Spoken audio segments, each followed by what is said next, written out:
No, you're right. MIY dot mytamect.edu. Oh, that's what it is. Okay. You can log in and watch on that screen, or you can watch on this screen, whatever. Okay. Whatever you want, or on your own computer. So, yeah. Sweet.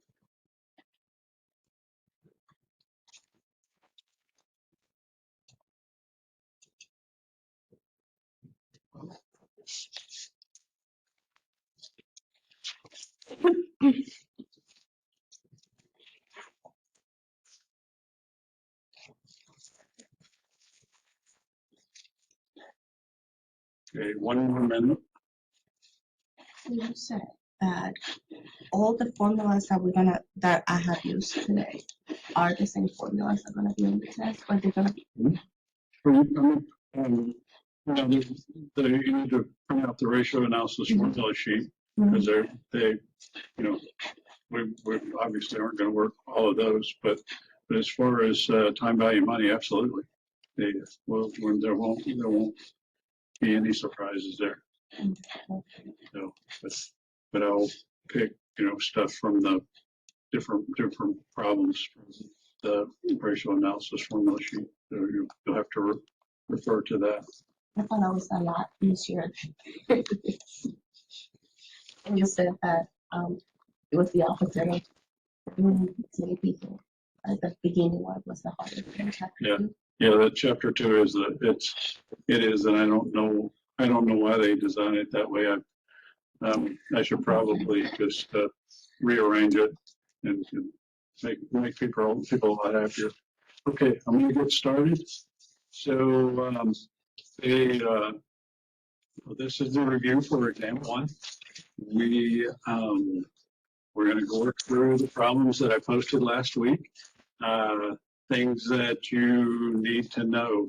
You're allowed unlimited handwritten notes on the exam. And the reason it's handwritten is there's scientific evidence supposedly that you're 5 times more likely to learn something if you write it down versus type it out or read it, so forth. One time I had a student that tried to copy pages from the book into little tiny squares, and they had so much information there they couldn't find anything. And they failed the exam miserably. But if you write it down, a lot of times you won't even have to refer to it because you'll remember it. So anyway, print out the ratio analysis formula sheet. Hopefully you printed it out a long time ago and you have notes on it and so forth. The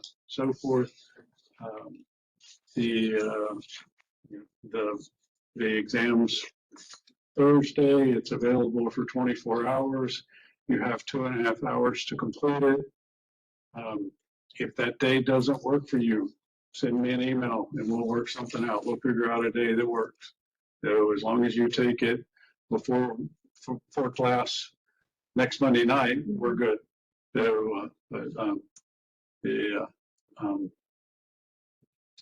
So, any questions before we start with the review? One quick question. So if you have 2 ratio analysis formula sheets, can you use them both? I just got notes on both of my sheets. Yeah, notes on what? He has notes on both of the sheets. And he's asking if he can use 2. Notes on your you put notes on your ratio analysis formula sheet. I encourage you to do that. Right, but I have two sheets. I was wondering if I could use them both. Oh, you have 2 ratio analysis formula sheets? Yeah, I just got notes on both of them. Sure. Yeah, that's fine. I'm assuming thank you can print out the time value of money or no? And no, just the ratio analysis formula sheet is the only type thing that you're allowed to have. You're allowed to have paper to write on, calculator if you want to use it. I encourage you to use Excel. I think you'll find if you start working with it, I think you'll find that it's actually easier. But you know, if you want to write it down and use Excel, that's great too. Whatever works for you. And I think I sent out an email. Be careful with your rounding. It's really easy when you're using formulas to not include to round and affect the number. So, all right. Okay. All right. I'm going to get started here. The first question is future value of a lump sum. So Ken deposited $50,000 into an IRA 25 years ago. What is the value of his account today if he earned 8% compounded monthly? So I've got all the information in here. His deposit, 50,000, 25 years, monthly compounding, and the rate's 8%. So the end is 25 years monthly. So 25 star 12. The IY is 8% divided by 12. We have to make our rate a monthly rate. So that's 0.67. And the all right, there we go. But just to give you an idea, if you look at this number, if I'm increasing the decimals, but it's like the number goes up forever. But you need to carry so 50,000 is five decimal places plus the 2 decimal places. So in order to get the correct answer, you would need to carry 7 decimal places when you're doing the calculation. So, On paper, 7. yeah. If you do it in Excel, you don't have to worry about it. Excel does it all for you. So and then total value would be minus 50,000. In this case, you would get the right answer if you didn't make it minus. It would just your answer would come out as a negative, and then there aren't any payments. So it's equals future value, and so it's rate, comma, number of periods, comma, payment, which is 0, and then present value. And so you'd have $367,008.80 after 25 years at 8% compounded numbers.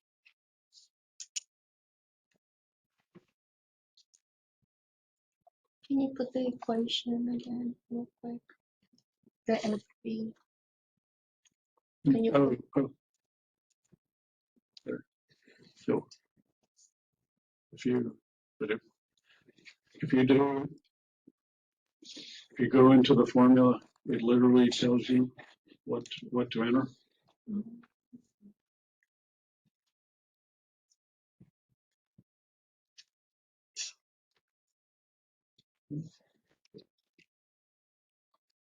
Questions?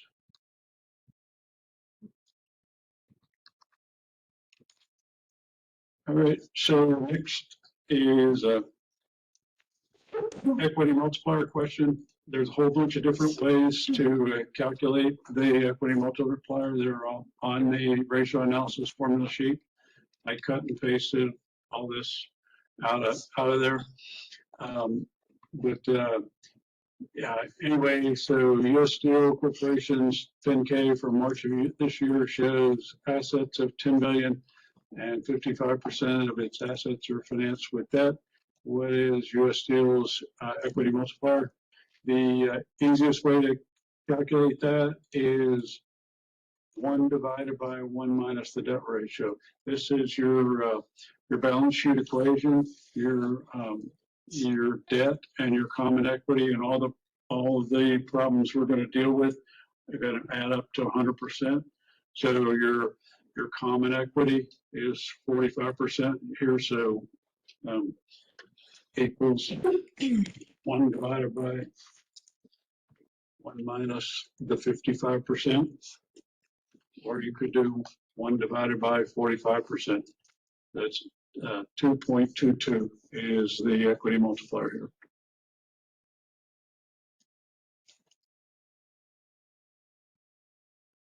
Questions? So sorry. Yeah. So, Sorry. as soon as you're given how much of the percentage is financed with debt, just the remainder to get to 100% is the common equity. Exactly. That's to have the That easy. Okay. Yeah, Yeah. that's your balance sheet equation. So 55 plus 45 equals 100%. Right. Okay. And that's like every question. If just about if they give you common equity, you probably need debt, and vice versa. Mhm. That's trying to force you to relate to the balance sheet equation. Yes. I figured it out. Um, Dr.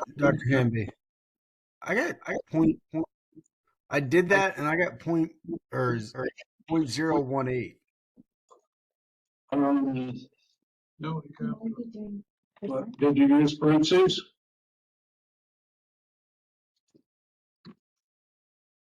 On the second part, yes. So if you did, it's 1 divided by 1 minus 0.55 is basically what you're doing. I don't know how you would get without. I didn't have the point. That makes sense now. It would cause a big problem. Yeah. Just a bit. Yeah. So, yeah, you need 55% is 0.55. So that means that your common equity is 0.45. Okay.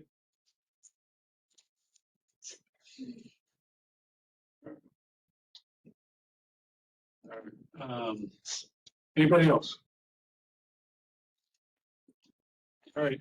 So, so this question is actually valuable personally because you can you can look at your own personal loans and do these types of calculation. Say your mortgage is a higher rate than you would prefer, or your car is a higher rate than you would prefer. You want to pay it off faster. So it's like right now you're either in a really low mortgage rate that you don't want to get rid of, or maybe if you bought your house in the past couple of years, you've got a high rate that you might want to get rid of. So anyway, so Julie has a mortgage on her house with a balance of $150,000. The APR on her loan is 4%. She's currently paying $1,500 a month on the loan. At this rate, how many years will it take to repay the loan? So all the information's here. $150,000 mortgage, 4%. The payment's $1,500, and she's making monthly payments. So we're calculating in to so her IY is going to be 4% divided by the 12 and then 150,000. That's a positive, and then you actually don't have to in Excel. If in a calculator, you would have to 0 for future value. So the equals PMT. And I'm going to go up into the formula bar because it's easier to work with. It doesn't cover up stuff. So it's just calculate. Got 1,500 minus. There we go. Minus 1,500. Now NPER. Now I'm going up in the formula bar. So rate, comma, payment, comma, present value, and put future value in is optional. So I can do it either way. I can close a print or I can add the future value of 0. So it's 121.84 months. So to calculate years, we just divide by 12. So 10.15 years it would take her to repay that loan. And that's how you would want it on the exam, 10.15. Yes, Okay. exactly. Yeah, so on the exam, you don't use dollar signs or percent signs. Use commas and 2 decimal places. Okay. On every, so if it's 1, it's 1.00. Can you do that? Sorry? The 10.5, the equation for me. The 10.15, that's the number of years. So the question, it's, oh, okay, how many years? Okay. I'm Yeah. just blind. It has- Yep, I Yeah, the do. question will either ask you months or years. Yeah. And so if it asks you years, you just divide by 12. Okay, too easy. And if it's asking for months, you leave it as is. Yeah, exactly. If it asks for months, it would be 121.84. Okay.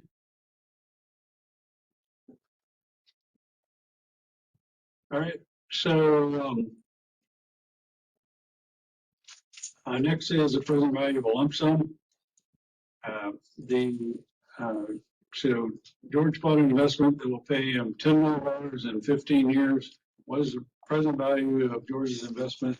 It earns 12% compounded quarterly.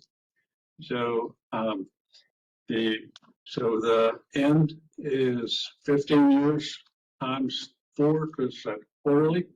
So the rate, we need a quarterly rate. So it's our rate's 12%. We divide that by 4. That's 3% per quarter. So there are no payments. And then the future value is $10 million. So it's A plus PV. And we'll go up in the formula bar. So rate, comma, number of periods, comma, and then payment, which is 0. And then we do need the future value because it has actually has a number. So $1,697,330.90 is the value of George's investment. So if he was going to buy an investment that yielded 12% quarterly for 15 years, that was what he would pay to receive $10 million.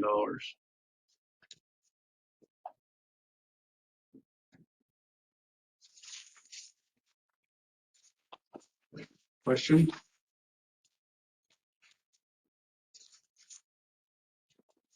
All right, so got a stock issuance question. So Oracle is planning to issue stock to finance a new operations facility. The projected cost of the facility is $469 million. Additional flotation costs are $1 million. Underwriter's fee of 6%. So entered all the information in the box, including the share price of $80. So the issue size, we use this formula. So we need to take our funds needed, we add our additional costs, and we divide by 1 minus the flotation cost, or 6%. So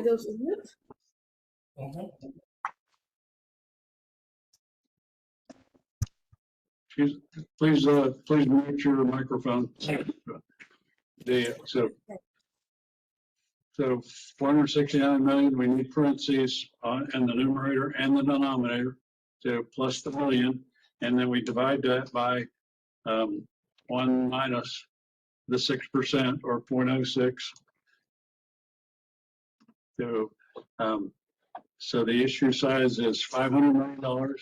And now the shares issued is gonna, over here is gonna be equals the 500 million divided by $80 per share and 6,250,000.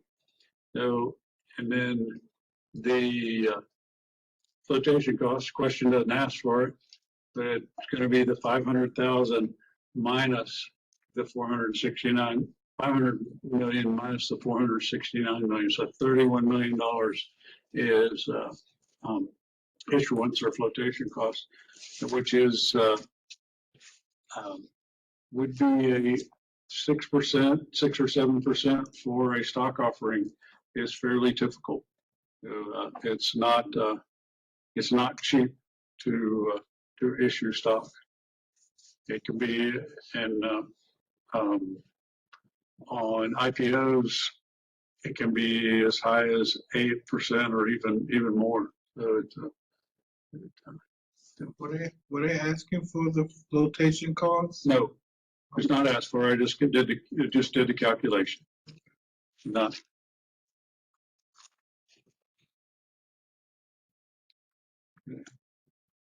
Dr. Hamby, could you go over that formula again one more time with The formula here. or no, the Excel with the 500? The issue size. To calculate the 500. Yes. It's right. It's then right here. So we take the, and I'll do the calculation again, but we take the funds needed. So that it's be 469 million plus additional costs. It's $1 million, and then divided by 1 minus the 6%. So we start over equals. I can and you don't have to do it this way. You could type this in. So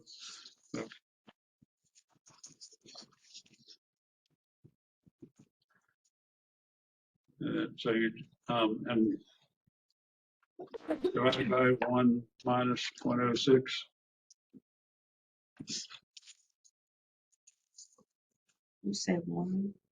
But you have to, anytime you have a fraction and you have multiple numbers in the numerator or the denominator, you have to use parentheses or you won't come close to getting the correct answer. Yeah, I think that's my answer, right?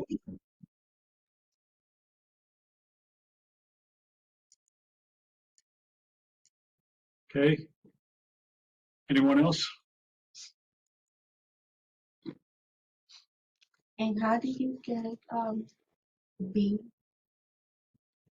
I just divide by the share price. I take the issue size and I divide by the share price. And that tells me how many shares I have to, I'll have to issue. Or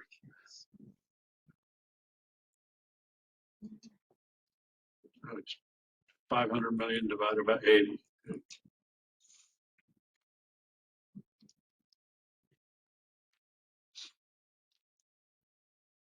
Okay. All right. So this is a total asset turnover calculation. So total asset turnover is sales divided by total assets. The if I was doing an exam on paper, this is exactly what I would write the important information down. I'd write the formula down that I was going to calculate, and then go about the calculation. But so, question here: Chevron Corporation's audited financial statements for the year ended December 31st, 2021 include the following information: sales were 400 billion, cost of goods sold was 300 billion, total assets were 100 billion. 50% of the company's assets were financed with debt. What is Chevron's total asset turnover? Well, the easiest way to do that calculation is take the sales and divide it by the total assets. And so it's 400 billion. I didn't include all the zeros, but divided by 100 billion is 4.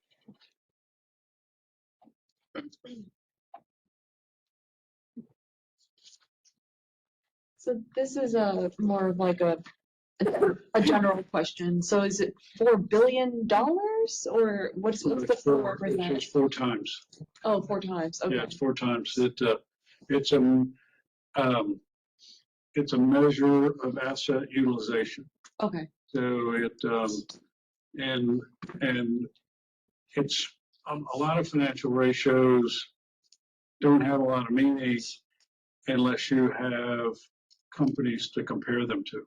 So that's when you can compare the ratios to peers, that's when it's, so if, if Chevron's total asset turnover was 4 and Exxon's was 6, that might be a red flag. If Exxon's were 2, you would think that, that Chevron is operating more efficiently. So, Thank you. all right.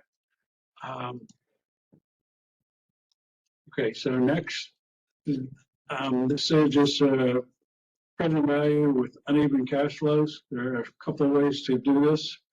The easiest is using the NPV function, but Billy Bob just purchased an investment that will pay him $25,000, $20,000, and $10,000 over the next 3 years. If Billy Bob expects to earn 9% compounded annually, how much did he pay for the investment? That's so. The easiest way to do this is that the NPV function equals NPV. And first thing, you capture the rate, and then you highlight the cash flows beginning with period 1. In chapter 9, we will use NPV and IRR extensively. So if you can get comfortable using this, it's a good idea. So, $47,491.21. We can also do a present value of each the cash flows individually. Then we take so start with the 25,000 and do 1 plus the 9%. And let's see, let's get, oh, there we go. So just F4 on my laptop, it's function F4. So that makes it absolute, and then caret. So I want to present value that 1 year, and the 20,000 is present value 2 years, the 10,000 3 years. So I can just drag this down now, and now the signal will sum it up, and I get 47,491.21. Can you redo the first one? No, the other one. No. I think the first present Yeah. value. Yes. So it's the NPV, NPV assuming the average cash flow is in 1 period. So the problems will work. It'll all be 1 year. So Oh, okay. I see. Yeah, I see that now. Okay. And then can you go over how you got 22,935, the first? On the next. Yeah, yeah, yes. so that's the present value of the 25,000, Okay, and then the 16,833 is the 20,000, and 7,721 is the 10,000. And then you just add them up. okay. So it's just, So which one you recommend? The first? I way to mean, do if, I think the NPV is way easier. But either one's fine. I don't,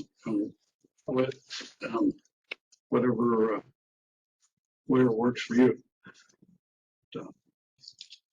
But I would, practice with these problems and make sure you're not getting rounding errors if you are using formulas.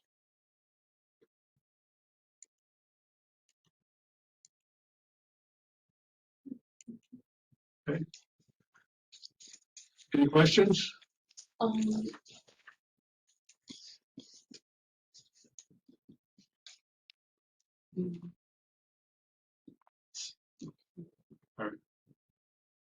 Well, I got one. During the test, you see how you have your formula usually put there? If you don't want us to do anything else, how do you want us to put the formula? You just type it out? The, Because you know, on the Chevron, you have, you know, all the other ones, you have formulas, but. Are we yeah, doing but it in the you have, Right. you don't have to put, you don't have to put the formula on the exam. I know the formula.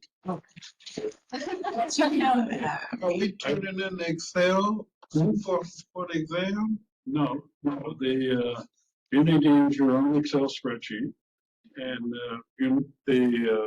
you need to print out the formula, the ratio analysis formula sheet.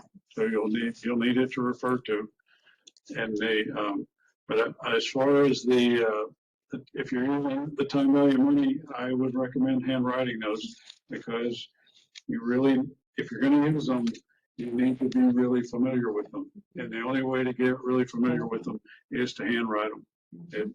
You can type them out all day long, but if you handwrite them once, you're way more likely to learn it and become more comfortable with it. I do have one more question before you move on. I'm sorry. So you calculated the year one, 22,935. Can you show me how you like copied it to paste it on that? Sure. I missed Yeah. it. So you go down to go down here and you get to cross. Okay. And then you press your cursor down and drag it. So there, just to I prove, just figured that one out just to too. prove that I'm not lying. So you just press down and drag. Okay. And then this sigma is the sum.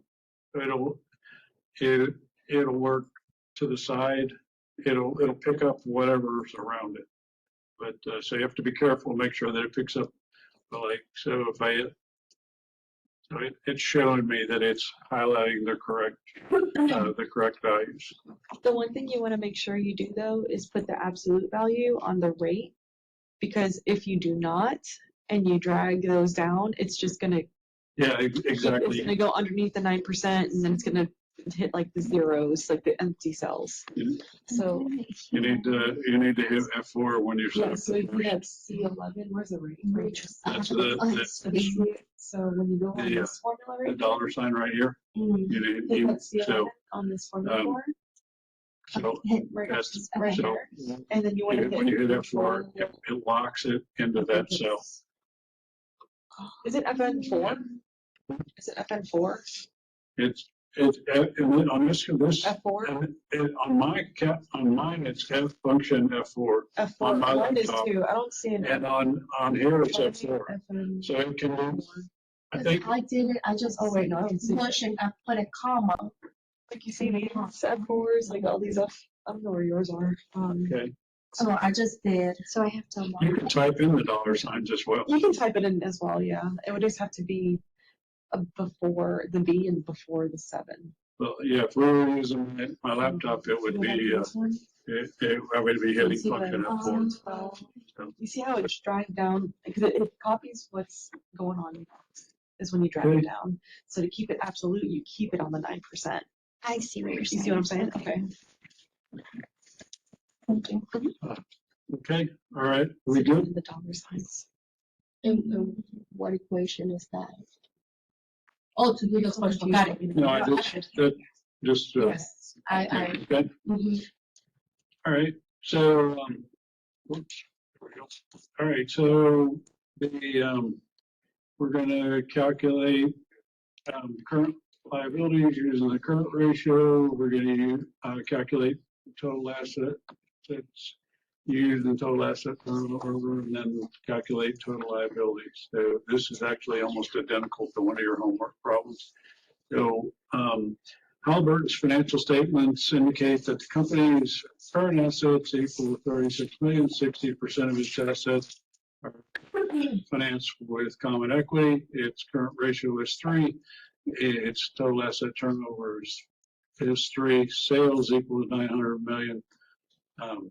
So compute Halliburton's current liabilities. So so we know I've got everything that was given in here. So common equity 60%. So that tells us the debt ratio is 40% automatically. So we got current assets 36 million and current ratio is 3. So we can use those, rearrange the current ratio formula, and current liabilities are going to be current assets divided by the current ratio. So so 36 million divided by 3, the current ratio. So my current liabilities are 12 million. So now I can do the same thing using it with total asset turnover, and use total asset turnover and sales to calculate total assets. That's going to be my sales, the 900 divided by 3, so 300 million. So so what dollar amount of Halliburton's assets are financed with debt? So it's going to be 40% of total assets. So it's just the 300 million times the debt ratio, 120 million.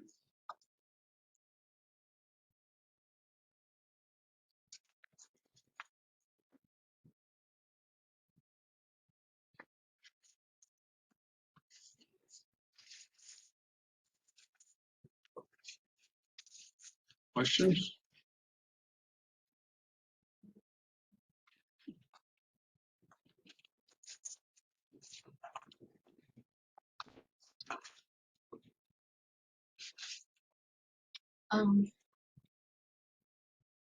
Trying to catch up.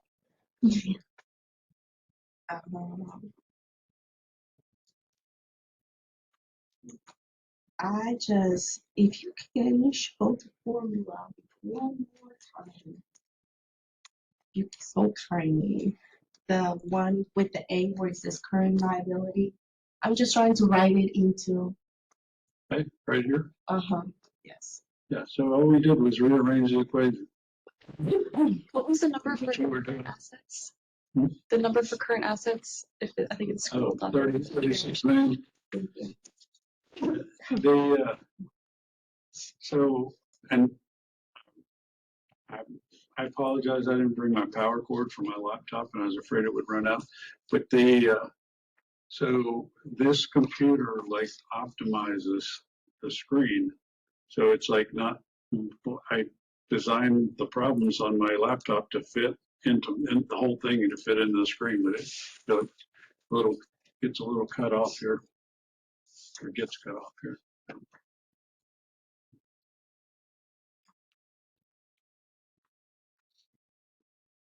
All right, we good?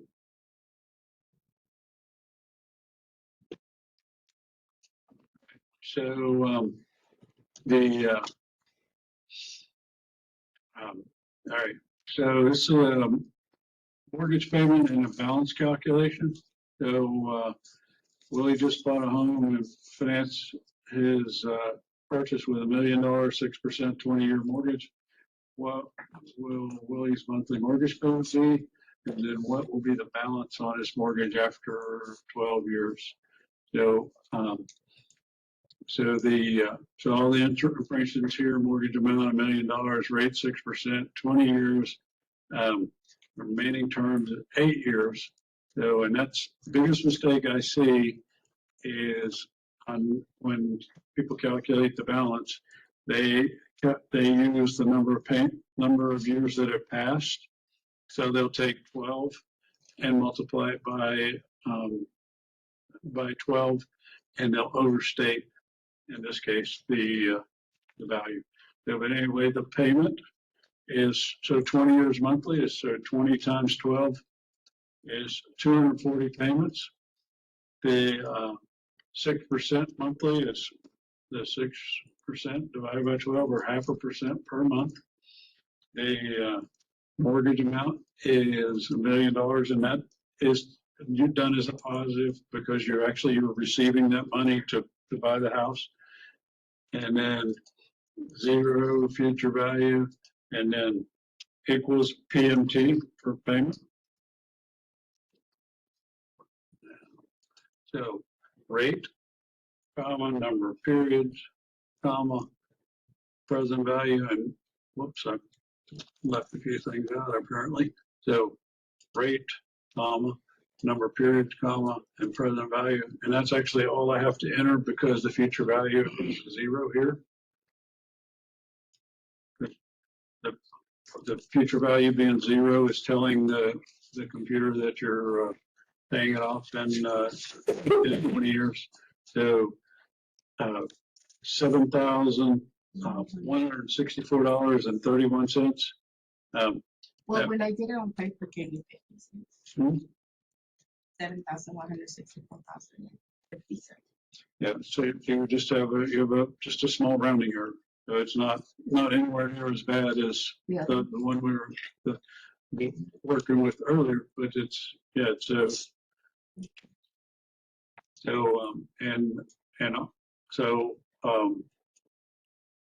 just to be clear, you do not enter that as a negative on the exam. So The payment. and here, let's do this. This is how you would enter that as 7,164.31. So we can write it on the side and just make it positive. Right. We just retype that and Yeah. just make it positive. Yeah, exactly. Okay. Is that gonna be for every answer? Everything is positive.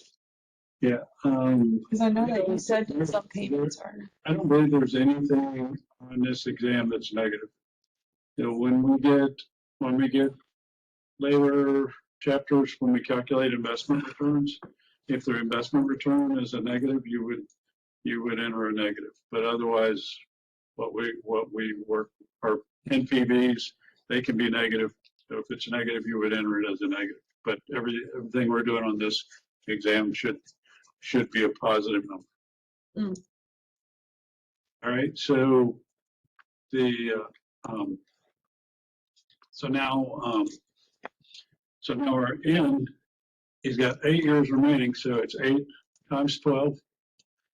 And then we're going to calculate a PV, and we can actually just we can pull the information over from, I'm just doing equal and 0 here. So equals PV. So rate, comma, number of periods, comma, payment, and then since future value is 0, we're done. We hit return. So $545,169.78. But this is so you can you can do this with your own mortgage, and it's like what will the balance be on my mortgage in 10 years? Or you can go and look at your statement, and you should be able to calculate based on what you paid previously. You should be able to calculate the balance that shows on your statement.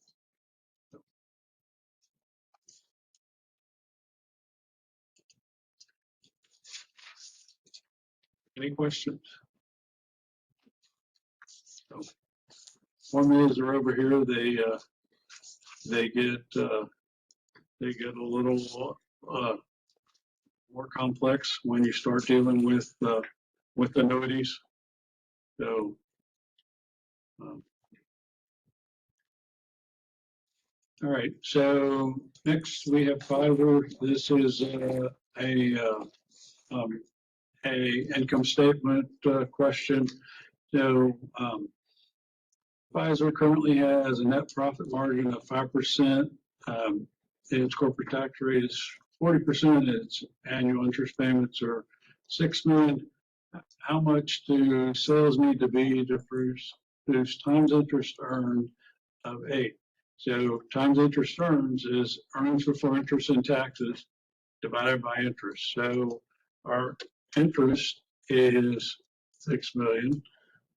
And then our earnings before interest and taxes are 6 million times 8.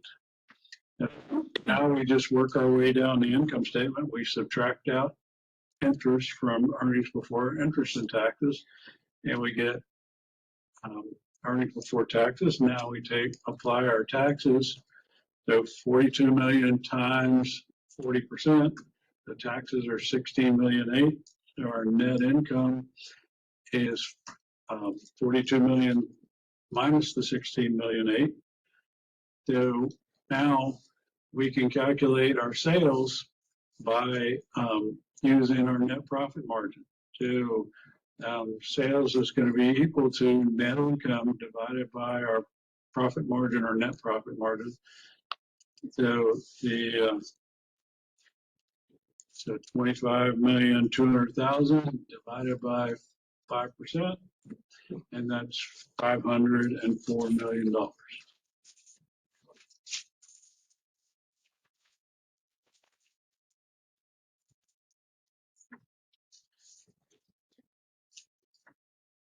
So, all right, and then the final question is the DuPont equation. So that's the last page of the ratio analysis formula sheet. The Enron Corporation has an ROE and ROA of 18% and 12% respectively. What is Enron's equity multiplier? Well, one of the formulas is ROE is equal to ROA times equity multiplier. So our equity multiplier is simply, we rearrange the equation, is ROE divided by return on equity divided by return on assets. So it's going to be that 18 divided by 12, 1.5.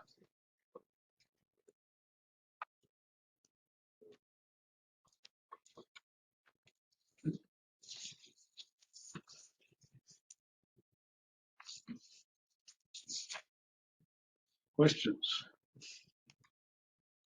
Can you go Yeah. back? Yeah, I have a question from way back in chapter 2. It's just about EBT. What's the formula for EBT?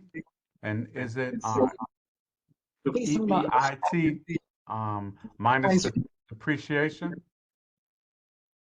Am I saying it right? So the formula for I think some with the Pfizer, what now? The Pfizer. the Pfizer, the Pfizer, yeah. Okay, Okay. times interest earned is EBIT divided by interest charges, earnings before interest and taxes. If you were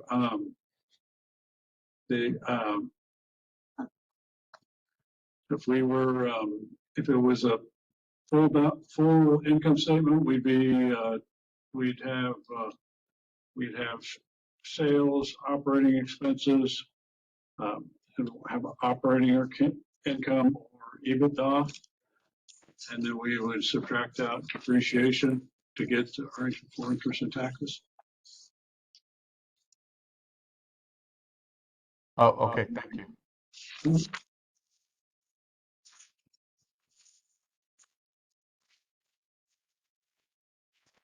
Any other questions? Mortgage rate, Willie, to 12 years. Can you show me how you got that formula again, that answer? So the payment formula? Yes. So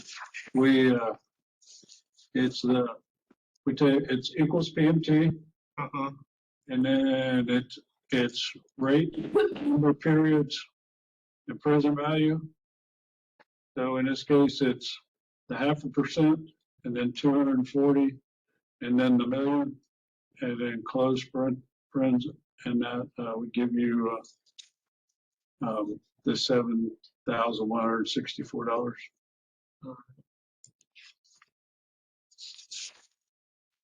And the 12-year, that's PV. Okay, so we're calculating the present value. We're calculating the balance on the loan is the present value Okay. of those future mortgage payments. So-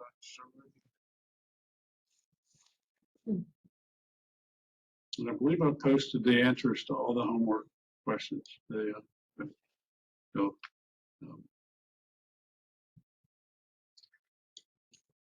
anyone else?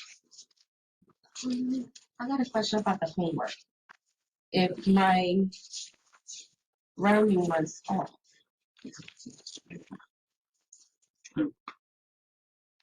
For So, Billy Bob's question, just in purchase and investment, I'll pay him the 25,000, 20,000, 10,000. Is that chapter, that's time value of money, correct? That's Yes, chapter chapter 4. yeah, I just wanted to make sure. and the example there was like, I forget, was it 300, 400, 500, or 500, 400, 300, or something like that? But that's the same, exact same question. I mean, the exact same idea. Okay. Okay. Oops. All right. All right. If there's nothing else, I'm gonna let you go.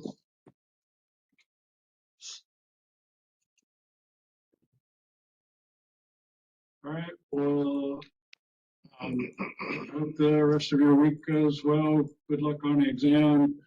Let me know if you need help.